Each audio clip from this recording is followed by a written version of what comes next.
नमस्कार साथियों, स्वागत है आपका क्लासेस परीक्षा जंक्शन में। और आप लोग कैसे हैं?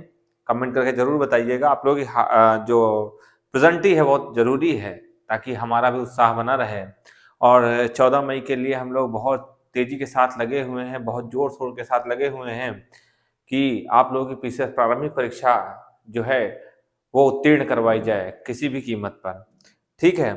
तो उसके संदर्भ में हम लोग करंट अफेयर्स में चर्चित स्थान वाला चैप्टर पढ़ रहे हैं और आज उसका पार्ट 2 है चर्चित स्थान में, ठीक है ना?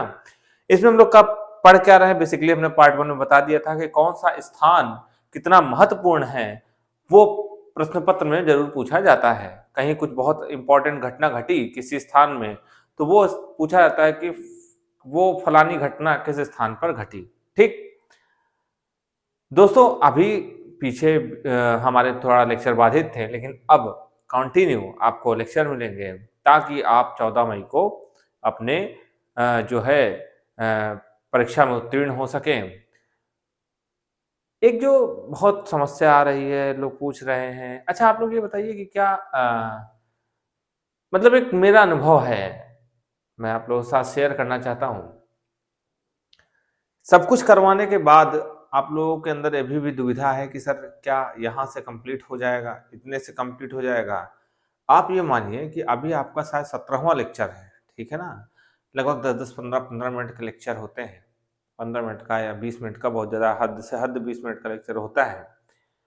आप ज़रा उसको 50 से मल्टीप्लिकेशन कर दीजिएगा। 20 पंचे 100, 20 पंचे 100 मतलब 1000 घंटा लगभग आसपास हो जाएगा जाके।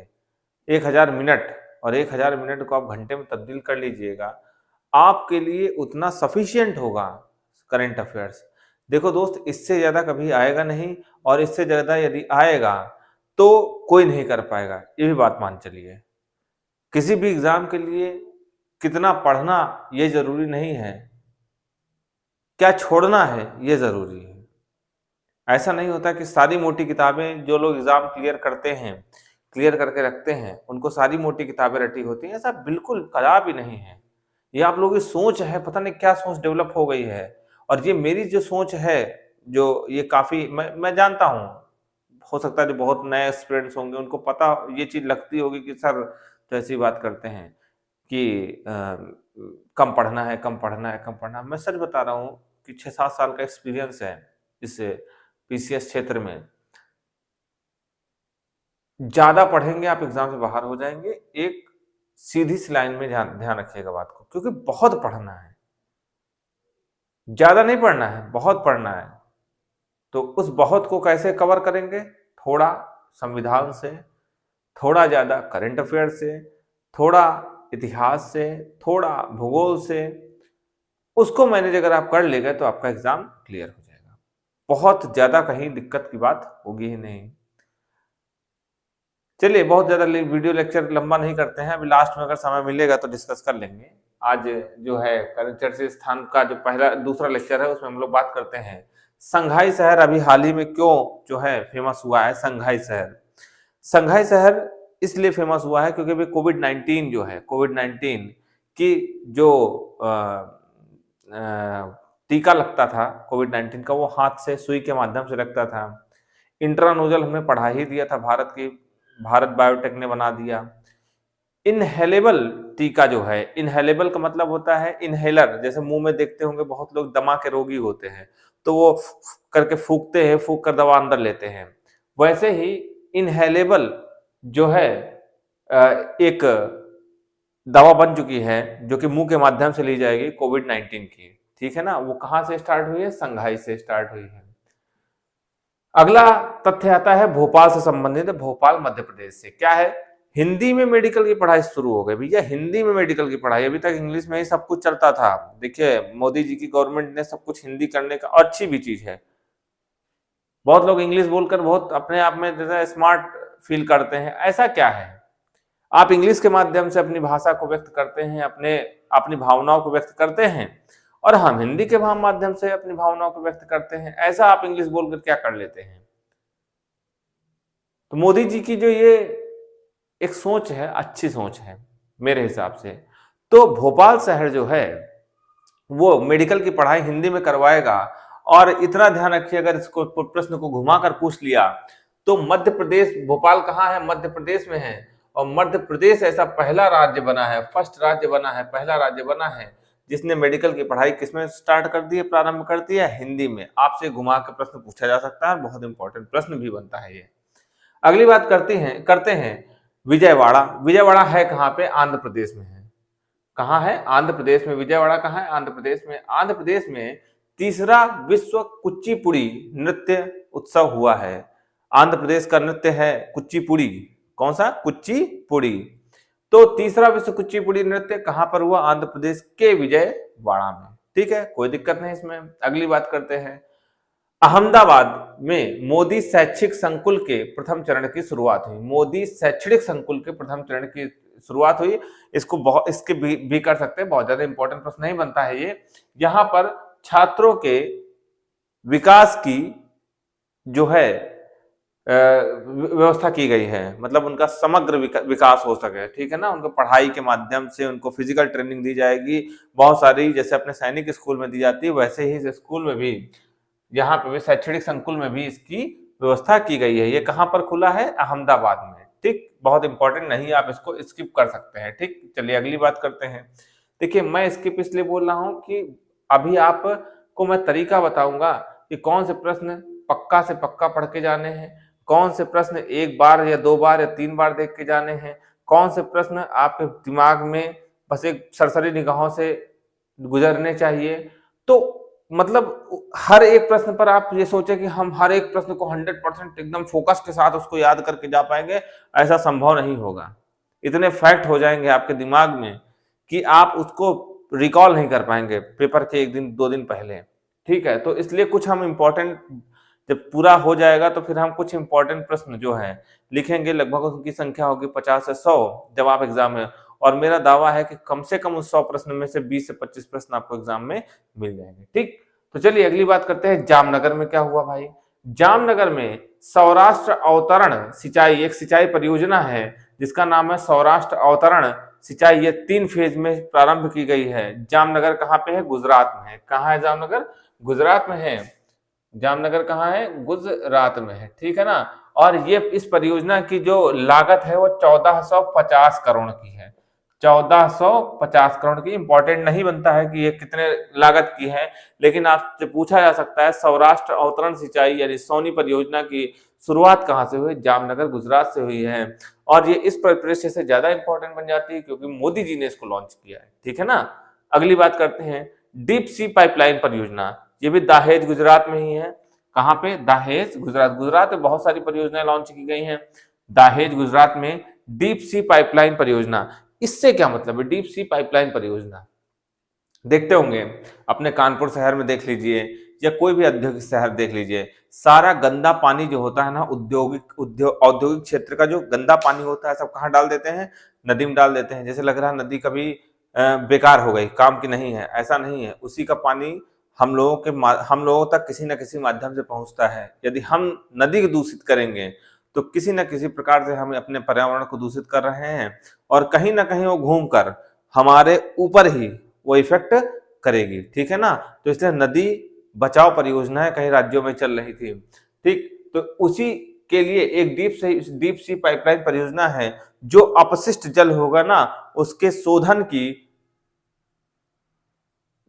की प्रणाली इस डीप सी पाइपलाइन परियोजना के माध्यम से की जाएगी। ठीक है ना। ये कहां पे? दाहेज गुजरात में प्रारंभ की गई है। अगली बात करते हैं, नालागढ़। नालागढ़ कहां पे है? यहाँ पर एक मेडिकल डिवाइस पार्क की स्थापना की गई है। मेडिकल डिवाइस पार्क, यहाँ पे शायद मेरे हिसाब से मेडिकल के इंस्ट्रूमेंट बनेंगे, जो मतलब ऑपरेशन के और इन सब चीजों में मेडिकल में बहुत सारे इंस्ट्रूमेंट यूज होते हैं। तो शायद मेरे हिसाब से मेडिकल डिवाइस पार्क में यही होता होगा। ये आपके लिए जानना जरूरी नहीं है। मेडिकल डिवाइस पार्क कहां पर स्थापित किया है? नालागढ़। और नालागढ़ कहां पर है? हिमाचल प्रदेश में है। इसको याद रखिएगा, कहां पर है? हिमाचल प्रदेश में है। कोई दिक्कत इसमें नहीं। अगली बात, मोढेरा गांव। मोढेरा गांव में क्या हुआ भाई? देखो, गांव में बिजली की समस्या बहुत पहले से आ रही, बहुत पहले चली आ रही। गांव में बिजली नहीं आती थी, फिर धीरे धीरे अब बिजली का जो है प्रबंध होने लगा है। लेकिन जो हमारे देश में बिजली की उत्पादन जो क्षमता है वो बहुत कम है। इन कंपेयर टू जो उपभोग की क्षमता है उससे। तो अब क्या है, सोलर पैनल लगा लगा कर जो है विद्युत उत्पादन किया जा रहा है। हाँ, मानते हैं हालांकि बहुत थोड़ी सी कॉस्टली परियोजना, कॉस्टली पड़ जाती है, इसलिए बहुत ज्यादा अभी चलन में नहीं है, लेकिन इसको लगातार इस पर अनुसंधान R&D चल रही है, रिसर्च एंड डेवलपमेंट का कार्य चल रहा है, और जल्द ही देखने को मिलेगा कि आने वाले समय में जो विद्युत का उत्पादन होगा, घर घर में सोलर पैनल का इस्टेब्लिशमेंट होगा, और घर घर में जो बिजली का उत्पादन होगा सोलर पैनल के द्वारा किया जाएगा। ऐसे ही एक गांव है मोढेरा गांव, महसाणा जिले में है, गुजरात के महसाणा जिले में है। यहाँ 24x7 मतलब चौबीसों घंटा सातों दिन, 24x7 का मतलब होता है चौबीसों घंटा सातों दिन सौर ऊर्जा से संचालित हो, मतलब जितना पूरा गांव जो है, गांव की एक लाइट, एक सोलर पंप, सब कुछ किससे चलेगा? सौर ऊर्जा से चलेगा। ठीक, महसा बहुत इंपॉर्टेंट गांव है मोढेरा गांव। कहाँ पे है? गुजरात में, महसाणा जिले में। अगली बात करते हैं नाथिया नवा गांव। ये क्या है? नाथिया नवा गांव, यहाँ पर सबसे बड़े मिलेट प्रसंस्करण उद्योग की स्थापना की गई है। मिलेट प्रसंस्करण क्या है? आप लोग उत्तर भारत के लोग नहीं जानते होंगे मिलेट क्या है। मिलेट एक जैसे होता है ना कि एक खाद्यान्न का प्रकार होता है, खाद्यान्न। इसमें बहुत जबरदस्त जो है प्रोटीन पाया जाता है, मतलब बहुत सारे पौष्टिक तत्व, पौष्टिक चीजें इसमें मिली होती हैं। जैसे अपने दाल में प्रोटीन बहुत मिलता है, ऐसे मिलेट में प्रोटीन, आयरन, बहुत सारी चीजें इसमें सन्निहित होती हैं, और उसके प्रसंस्करण का उद्योग नाथिया नवा गांव में लगाया गया है। सबसे बड़ा, देश का सबसे बड़ा जो है मिलेट प्रसंस्करण उद्योग है नाथिया नवा गांव में। है कहाँ पे, किस राज्य में? छत्तीसगढ़ राज्य में है। ठीक, अगली बात करते हैं। अब देखो, गांधी जी को देश में अपने गालियां दी जा रही हैं, ठीक है ना। ये राजनीतिक होता है मुद्दा। इस देश में बेवकूफों की कमी नहीं है, इस देश में अनपढ़ों की कमी नहीं है, ठीक है। कोई देखे होंगे बस में, ट्रेन में चलते हुए, बस आप छोटी सी बात कहिए, गांधी जी बहुत सेक्रीफाइसिंग नेचर के थे, बहुत बलिदान किया उन्होंने, देखिए 10 लोग आपके ऊपर चढ़ जाएंगे, अरे वो ऐसे थे, अरे वो ऐसे थे, जिनका ऐसी ऐसी बातें करेंगे कि जो है जिनका सिर पैर नहीं है, जिनका कोई बेस नहीं है। अपने देश में इस तरह से गांधी जी को देखा जाने लगा है, मतलब ऐसी हवा उड़ाई जा रही है, ऐसा मीडिया के माध्यम से उनके उनके उनके चरित्र को ऐसा दिखाया जा रहा है ताकि वो बदनाम हो जाए। मतलब एक राष्ट्रपिता को बदनाम करने की पूरी साजिश रची जा रही है। भुगतेंगे देश वाले, जो लोग ये कार्य कर रहे हैं भुगतेंगे, समय लगेगा लेकिन भुगतेंगे जरूर। अगर जिस आदमी ने मैं हिस्ट्री में जब गांधीवाद पढ़ाऊंगा तो आपको बताऊंगा कि गांधी जी का जो रियल बेसिक नेचर था वो सच में बहुत बलिदानी नेचर था, बहुत जबरदस्त बलिदानी प्रवृत्ति के थे, ठीक है। तो अब देखो, भारत वाले तो उन्हें गालियां दे रहे हैं, मैं इतनी कहानी क्यों बता रहा हूँ, लेकिन अटलांटिक शहर न्यू जर्सी जो है उसने गांधी संग्रहालय की स्थापना की है, गांधी संग्रहालय की स्थापना की है। कोई समस्या नहीं होनी चाहिए इसमें। अगर गांधी संग्रहालय की स्थापना की बात आ जाए पेपर में, तो आप हमारे द्वारा जो बताई हुई ट्रेन और बस की घटनाएं हैं उनको जरूर याद रखिएगा कि अपने देश में नहीं, अटलांटिक शहर न्यू जर्सी में गांधी संग्रहालय खोला गया है। ठीक, आपको याद आ जाएगा। अगली बात करते हैं पुरी। पुरी में दूसरा राष्ट्रीय आदर्श वेद विद्यालय खोला। राष्ट्रीय आदर्श वेद विद्यालय क्या होता है? देखो, हम लोग लगभग देखेंगे अब जितने भी स्कूल खुल रहे हैं, या फिर हम लोग अपने बच्चों को पढ़ाने के लिए कहाँ पर सबसे पहले जो प्राथमिकता होती है, प्रायोरिटी होती है, वो कहाँ दी जाती है? क्रिश्चियंस कॉलेज में। और अधिकतर इंग्लिश स्कूल सब क्रिश्चियन ही हैं भी। लेकिन अब इस अपनी सभ्यता और संस्कृति को बचाए रखने के लिए आदर्श वेद विद्यालय खोले जा रहे हैं। यहाँ वेदों, उपनिषदों इत्यादि का ज्ञान दिया जाएगा। और सच पूछें तो उन बच्चों से लाख गुना अच्छे बच्चे यहाँ से निकलेंगे जिनके अंदर संस्कार भी होगा, जिनके अंदर ज्ञान भी होगा। इन सब चीजों की हम लोग सच बताएं कि केवल दिखावे में जी रहे हैं कि क्रिश्चियन स्कूल का लड़का बहुत अच्छा है और जो प्राथमिक विद्यालय का लड़का पढ़ा हुआ बहुत खराब है। ऐसी एक अवधारणा बन गई है। कोई किसी से पूछ लीजिए ये राष्ट्रीय आदर्श विद्यालय में पढ़ाएंगे, शायद ही 100 में से एक आध या दो व्यक्ति जो होते हैं वो मान जाए इस चीज को कि हाँ हम पढ़ाएंगे। नहीं तो लगभग 98 से 99% लोग यही कहेंगे नहीं हम नहीं पढ़ा पाएंगे। आज की आवश्यकता ऐसी है नहीं, बना दी गई है। ठीक है, चलिए इन सबसे हम लोग क्या लेना देना। पुरी जगन्नाथ में इसका क्या है, दूसरा राष्ट्रीय आदर्श वेद विद्यालय खोला गया है। ठीक, तो अब थोड़ी सी चर्चा हम लोग दोस्तों कर लेते हैं। आज हमने जल्दी जल्दी लेक्चर थोड़ा सा इसमें इतना समझाने वाला था नहीं, आज थोड़ा जल्दी जल्दी हमने लेक्चर को जो है मतलब आगे बढ़ाया, थोड़ा सा चर्चा करना था। दोस्तों आप लोग परेशान हैं, मुझे समझ में नहीं आ रहा क्यों परेशान हैं। आप पहली बात तो विश्वास करना सीखिए, विश्वास करना सीखिए। अब कुछ लोग पढ़ यहाँ रहे हैं, पढ़ ज़रूर रहे हैं, लेकिन उनका दिमाग ये कह रहा है कि अरे वो फलाना वीडियो वाले कह रहे थे कि सारे के सारे क्वेश्चन हमारे यहाँ से आए हैं, सारी चीज़ें हमारे यहाँ से आई हैं। अब सर कैसे क्या करें, दिमाग भ्रमित हो गया, अब उनके यहाँ से आए। देखिए दोस्त, अगर आपको विश्वास नहीं हो रहा है तो आप बेशक वहाँ पे आप किसी भी माध्यम को अपना सकते हैं। लेकिन मेरी एक टैगलाइन याद ज़रूर रखिएगा,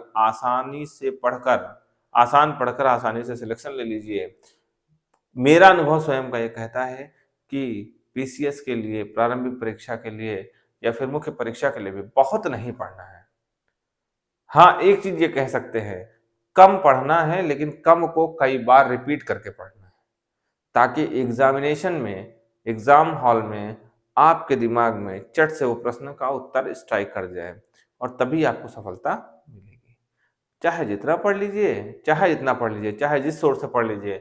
आपको मैं एक बात विश्वास दिलाना चाहता हूँ कि जब 14 तारीख को एग्ज़ाम है, 13 तारीख को आप देखेंगे आपकी मेज़ पर मोटी-मोटी करंट अफ़ेयर्स की नोट्स तैयार हो चुके होंगे। यदि आप डिफरेंट वेरियस सोर्सेज़ से आप पढ़ रहे हैं और आपका दिमाग यही कहेगा सबसे पतली वाली किताब कि हम उसको एक रात में ख़त्म कर सकें, और वो भी नहीं ख़त्म होगी आपसे। वो भी आप कंप्लीट नहीं कर पाएँगे। फिर टेंशन में आप एग्ज़ाम देने जाएँगे और आपका एग्ज़ाम गड़बड़ा जाएगा। फिर आप अगले साल के लिए तैयारी करेंगे, फिर आपको वही हश्र होगा। तो एक बार आप थोड़ा-सा मेरी बातों को गौर करके कि कम पढ़िए और कम पढ़िए लेकिन ज़्यादा बार पढ़िए और सिलेक्शन ले लीजिए। मेरी बातों को एक गुरु के तौर पर, एक बड़े भाई के तौर पर, जैसे भी आप लोग लेना हो लीजिए। ठीक है? जितना मैं करंट अफ़ेयर्स करवा रहा हूँ, करंट अफ़ेयर्स के लिए तो आप निश्चिंत रहिए। बाकी स्टैटिक पोर्शन आप एक तरह से पढ़ते रहिए, बाकी मैं स्टैटिक पोर्शन करवा रहा हूँ। एक बात और दोस्तों आप लोगों से करनी थी कि अब देखिए थोड़ा रिदम में आने लगे हैं। अभी संविधान का वीडियो भी आप लोगों को मिलने लगेगा। मैं सोच रहा हूँ कि संडे-संडे थोड़ी-सी मैराथन, बड़ी-बड़ी क्लासेस लेके 2-2, 3-3, 4-4 घंटे की आपका हिस्ट्री एक तरफ से खत्म करना स्टार्ट किया जाए। हिस्ट्री आपको समझने और समझाने की प्रक्रिया की जाए, ताकि आपका हिस्ट्री भी एक छोर से खत्म होता रहे। हिस्ट्री, पॉलिटी यानी संविधान, आपका जब दोनों 3 सब्जेक्ट हो जाएँगे, हिस्ट्री, पॉलिटी और करंट अफेयर्स, ये 3 सब्जेक्ट जब आपके हो जाएँगे, तो आप ये समझिएगा कि आपको सफलता मिल मतलब थोड़ा-सा लगने लगेगा कि हाँ, हमको सफलता की थोड़ी-सी आशा होने लगी है, ठीक है ना? तो दोस्तों मेरे अनुभव के साथ चलिए, आप 14 मई को ज़रूर सफल होंगे। आज के लिए इतना ही, धन्यवाद।